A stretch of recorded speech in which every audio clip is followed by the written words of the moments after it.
Oh, it's so good that you could join with me today, and I hope that you find these devotionals helpful and useful, and they maybe give you a bit of a buzz through the day and help you have some guidance in your life. Hey, and if you do enjoy them, please do share them with other people. We want to get this word out as far and wide as we can to people who know Jesus, people who don't know Jesus. Often my stuff is very, very practical.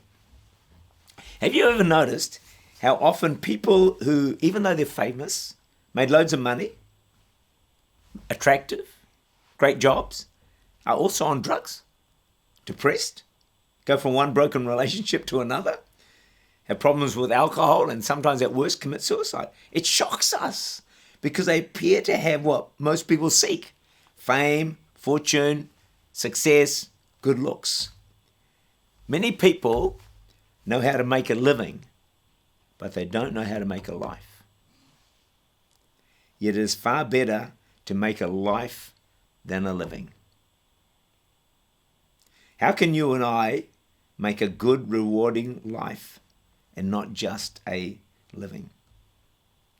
I believe the key is having wisdom from God.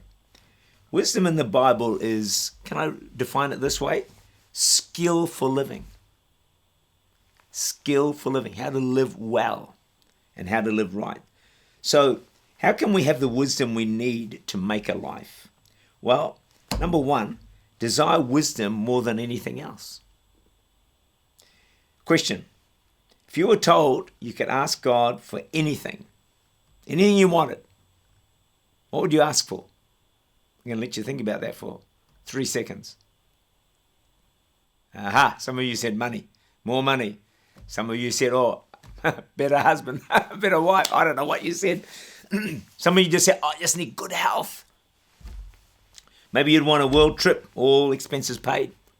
Cruise on one of those big ocean liners. I wouldn't mind doing that, but my wife's not interested, so I'll have to forsake that one. Maybe you just want to be smarter, brighter. Get that promotion. They just look a lot better. Long life.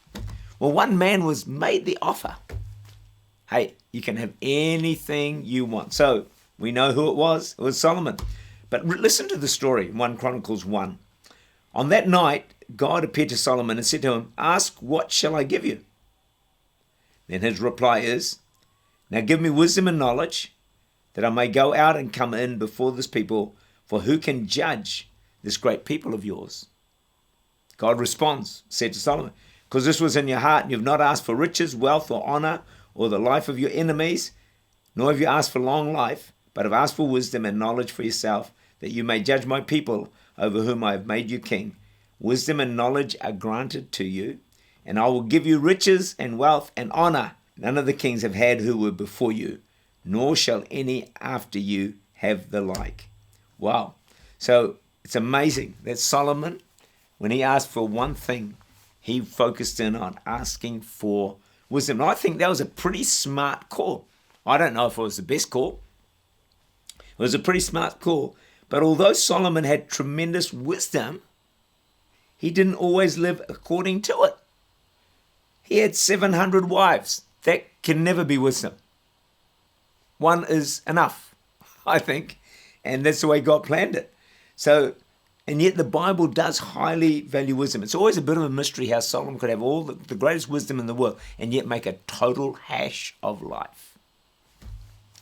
Proverbs 4 verse 7 says, "Wisdom is the principal thing. Therefore get wisdom. In all you're getting, get understanding."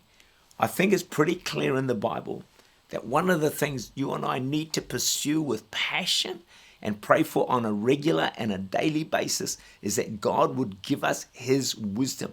Life is tricky. Life has challenges. There's problems on the left and on the right. We need the wisdom of God. Proverbs 3:15 says, "Nothing you desire can compare with her, can compare with wisdom." It's my prayer that you will pray more consistently, and I will pray more consistently for wisdom.